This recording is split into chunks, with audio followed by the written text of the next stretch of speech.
Hi welcome back to Naksha YouTube channel. ನೋಡಿ ನಾವಿವತ್ತು ಎಲ್ಲರೂ ರೆಡಿ ಆಗಿಬಿಟ್ಟು ದೇವಸ್ಥಾನಕ್ಕೆ ಹೋಗ್ತಾ ಇದ್ದೀವಿ. ಅದು ಯಾವ ದೇವಸ್ಥಾನ ಅಂತ ಮುಂದೆ ಹೋಗ್ತಾ ನಿಮಗೆ ಗೊತ್ತಾಗುತ್ತೆ. ನೋಡಿ ಟ್ಯಾಕ್ಟ್ರಿಲಿ ಹೋಗ್ತಾ ಇದ್ದೀವಿ ಇವತ್ತು.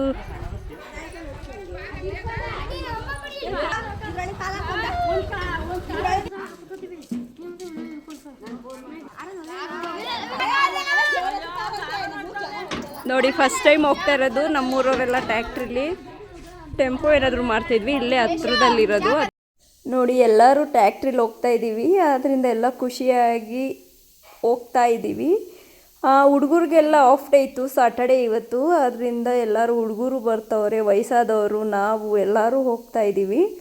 ದೇವಸ್ಥಾನ ಎಲ್ಲಿರೋದು ಅಂದರೆ ನಮ್ಮೂರಿಂದ 8 ಕಿಲೋಮೀಟ್ರ್ ಆಗುತ್ತೆ. ಸಂತೆಮೋತೂರು ಅಂತ ಸಿಗುತ್ತೆ. ಸಂತೆಮೋತೂರಿಂದ ಒಳಗಡೆ ಹೋದರೆ ಅರೇಪಾಳ್ಯ ಅಂತ ಇದೆ. ಅರೇಪಾಳ್ಯ ಆದಮೇಲೆ ಕದ್ರಾಪುರ ಅಂತ ಸಿಗುತ್ತೆ. ಅರೇಪಾಳ್ಯ ಮತ್ತು ಕದ್ರಾಪುರ ಮಧ್ಯದಲ್ಲಿ ವೆಂಕಟರಮಣ ಸ್ವಾಮಿ ದೇವಸ್ಥಾನ ಕಟ್ಸಿರೋದೀಗ.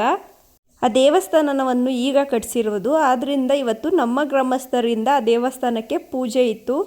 ಆದ್ದರಿಂದ ನಮ್ಮ ಗ್ರಾಮಸ್ಥರೆಲ್ಲರೂ ಹೋಗ್ತಾ ಇದ್ದೀವಿ. ಬೆಳಗ್ಗೆನೇ ಆಲೆ ಸ್ವಲ್ಪ ಜನ ಹೋಗಿದ್ರು, ಇನ್ನೂ ಬರೋರು ಬರಲಿ ಅಂದ್ಬಿಟ್ಟು ಟ್ರ್ಯಾಕ್ಟರ್ ಮಾಡಿದರು. ಆದ್ದರಿಂದ ಎಲ್ಲರೂ ಟ್ರ್ಯಾಕ್ಟರಲ್ಲಿ ಹೋಗ್ತಾ ಇದ್ದೀವಿ. ವೆಂಕಟರಮಣ ಸ್ವಾಮಿ ದೇವಸ್ಥಾನ ಅಂದರೆ ಶ್ರೀನಿವಾಸ ದೇವಸ್ಥಾನ. ಸಂತೆಮೋತೂರು ಹತ್ರ ಬಂದ್ವಿ. ಸಂತೆಮೋತೂರು ಹತ್ರ ಬಂದಮೇಲೆ ಪೂಜೆ ಸಾಮಾನು ತೊಗೋಬೇಕಾಗಿತ್ತು ದೇವರಿಗೆ ಪೂಜೆ ಮಾಡಿಸೋಕ್ಕೆ. ಅಲ್ಲೇ ಸಂತೆಮೋತೂರಲ್ಲಿ ಟ್ಯಾಕ್ಟ್ರಿ ನಿಲ್ಲಿಸ್ಬಿಟ್ಟು ಒಂದು ಹುಡುಗ ಹೋಗಿ ಎಲ್ಲರಿಗೂ ಪೂಜೆ ಸಾಮಾನು ತೊಗೊಂಡು ಬಂದು ಕೊಟ್ಟ. ನಾವು ಅಲ್ಲಿಂದ ಕದ್ರಾಪುರ ಕಡೆ ಹೊರಟ್ವಿ. ಕದ್ರಾಪುರದಲ್ಲಿ ನಾವು ಹೋಗೋಷ್ಟರಲ್ಲಿ ಆಲೆ ಪೂಜೆ ಎಲ್ಲ ಆಗೋಗಿತ್ತು. ನಾವು ಸ್ವಲ್ಪ ಲೇಟಾಗಿತ್ತು ಹೋಗೋಷ್ಟರಲ್ಲಿ. ಏನಪ್ಪ ಪೂಜೆ ಅಂತ ಅಂದರೆ ದೇವಸ್ಥಾನನ ಈಗ ಹೊಸ್ದಾಗಿ ಕಟ್ಸೋರೆ. ಅದು 48 ದಿವಸ ಒಂದೊಂದು ಗ್ರಾಮಸ್ಥರು ಪೂಜೆ ಮಾಡಬೇಕು ಅಂದ್ಬಿಟ್ಟು ಹೇಳಿದರು. ಆದ್ದರಿಂದ ನಮ್ಮೂರವರು ಸಹ ಮಾಡಿಸ್ತಾ ಇದ್ದೀವಿ ಇವತ್ತು. ನೋಡಿ ಮೊದಲು ಅಲ್ಲಿ ದೇವಸ್ಥಾನ ಚಿಕ್ಕದಾಗಿತ್ತು, ಅಂದರೆ ದೇವಸ್ಥಾನ ಇರಲಿಲ್ಲ. ತಿರುಪತಿ ವೆಂಕಟರಮಣ ಸ್ವಾಮಿ ದೇವಸ್ಥಾನಕ್ಕೆ ಹೋಗಬೇಕು ಅಂತ ಅಂದಾಗ ಈ ಊರಲ್ಲಿ ಹೋಗ್ಬಿಟ್ಟು ಒಂದು ದಿವಸ ಇದ್ದು ದಾಸಪ್ರುಗಳೆಲ್ಲ ಅಲ್ಲಿದ್ದು ತಳಿಗೆ ಮಾಡಿ ಎಲ್ಲರಿಗೂ ಊಟ ಎಲ್ಲ ಬಡಿಸಿ ಮರಿ ಕುಯ್ದು ಊಟ ಬಡಿಸ್ಬಿಟ್ಟು ಆಮೇಲೆ ಬೆಳಿಗ್ಗೆಗೆ ತಿರುಪತಿಗೆ ಹೋಗ್ತಾಯಿದ್ರು. ಆಮೇಲೆ ಹೋದಾಗ ಎಲ್ಲರೂ 1-2 ವರ್ಷ ಆ ಥರ ಮಾಡಿದರು. ಸರಿ ಅಂದ್ಬಿಟ್ಟು ಅಲ್ಲಿ ಗ್ರಾಮಸ್ಥರು ಯೋಚನೆ ಮಾಡಿ ಚಿಕ್ಕು ಕಟ್ಟಬೇಕು ಅಂತ ಅಂದ್ಕೊಂಡಿದ್ರು. ಆಮೇಲೆ ಒಂದು ಚಿಕ್ಕು ಕಟ್ಟಬೇಕು ಅಂತ ಅಂದ್ಕೊಂಡು ಹೋಗಿ ಪಾಯ ತೆಗಿಬೇಕಾದ್ರೆ ಒಂದು ಸರ್ಪ ಬಂದು ಅಡ್ಡ ಮಾಡ್ತಂತೆ. ಅಂದರೆ ಹೋಗಲೇ ಇಲ್ಲ ಆ ಜಾಗ ಬಿಟ್ಟು. ನೆಕ್ಸ್ಟು ಬೆಳಗ್ಗೆಗೆ ತಿರ್ಗಾ ಪೂಜೆ ಮಾಡಿ ಯಾಕೆ ಚಿಕ್ಕು ಕಟ್ಟೋದು, ನಾವು ದೊಡ್ಡದಾಗಿ ಕಟ್ಟೋಣ, ಎಲ್ಲರ ಹತ್ರ ಸಹಾಯ ಕೇಳ್ಬಿಟ್ಟು ಅಂದ್ಬಿಟ್ಟು ದೇವಸ್ಥಾನ ದೊಡ್ಡದಾಗಿ ಕಟ್ಟಿದ್ದಾರೆ. ನೀವೇ ನೋಡಿ ಎಷ್ಟು ದೊಡ್ಡದಾಗಿ ಕಟ್ಟಿದ್ದಾರೆ ಅಂತ ಹೇಳ್ಬಿಟ್ಟು. ನೋಡಿ ದೇವಸ್ಥಾನ ಎಷ್ಟು ದೊಡ್ಡದಾಗಿ ಕಟ್ಟಿದ್ದಾರೆ ಅಂದರೆ ನೋಡಿ ನೀವೇನೇ. ಒಳಗಡೆ ಹೋಗಿದ ತಕ್ಷಣ ಕಾಲು ತೊಳ್ಕೊಳ್ಳೋಣ ಅಂದ್ಬಿಟ್ಟು ಎಲ್ಲ ಕಾಲೆಲ್ಲ ತೊಳ್ಕೊಂಡ್ವಿ. ಅಲ್ಲೇ ಈಚೆನೇ ತೆಂಗಿನಕಾಯಿ ಹೊಡಿತಾರೆ ಅಂದರು. ಅಲ್ಲೇ ತೆಂಗಿನಕಾಯಿ ಹೊಡೆಸ್ಕೊಂಡು ಒಳಗಡೆ ಹೋಗ್ತಾ ಇದ್ವಿ. ಒಳಗಡೆ ಹೋಗಬೇಕಾದ್ರೆ ಈಚೆಗಡೆನೇ ಎಡೆ ಇಕ್ಕಿದ್ರು ದೇವರಿಗೆ.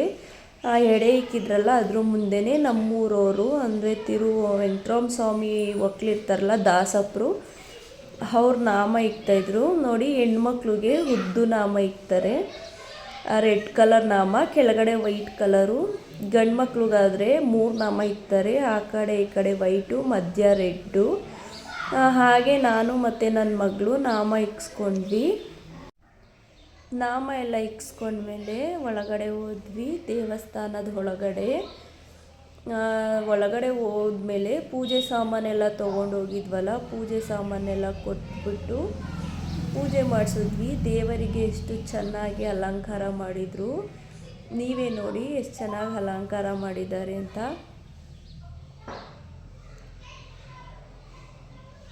ಮಂಗಳಾರತಿ ಎಲ್ಲ ತೊಗೊಂಡ್ವಿ. ಮಂಗಳಾರತಿ ಎಲ್ಲ ತಗೊಂಡು ನೆಕ್ಸ್ಟು ಈ ಕಡೆ ಬಲಗಡೆ ಮಹಾಲಕ್ಷ್ಮಿ ಅಂತ ದೇವಸ್ಥಾನ. ಅಂದರೆ ಮಹಾಲಕ್ಷ್ಮಿ ದೇವಸ್ಥಾನ ಶ್ರೀನಿವಾಸ ದೇವಸ್ಥಾನದ ಪಕ್ಕದಲ್ಲಿ ಬಲಗಡೆ ಸೈಡು ಮಹಾಲಕ್ಷ್ಮಿ, ಎಡಗಡೆ ಸೈಡು ಪದ್ಮಾವತಿ ದೇವಸ್ಥಾನ. ಪದ್ಮಾವತಿ ನೋಡಿಕೊಂಡು ಅಲ್ಲೇ ಪ್ರಸಾದ ಕೊಡ್ತಾಯಿದ್ರು. ಪ್ರಸಾದ ಎಲ್ಲ ತಿಂದ್ಕೊಂಡು ಮತ್ತೆ ಟ್ಯಾಕ್ಟ್ರಿಲಿ ಹೋಗಿ ಕುತ್ಕೊಂಡ್ಮೇಲೆ ನಮ್ಮೂರ ಕಡೆ ಬಂದು. ಇವತ್ತಿನ ಬ್ಲಾಗ್ ಇಷ್ಟ ಆಗಿತ್ತು. ಇಷ್ಟ ಆದರೆ ಲೈಕ್ ಮಾಡಿ, ಶೇರ್ ಮಾಡಿ, ಸಬ್ಸ್ಕ್ರೈಬ್ ಮಾಡಿ. Thank you.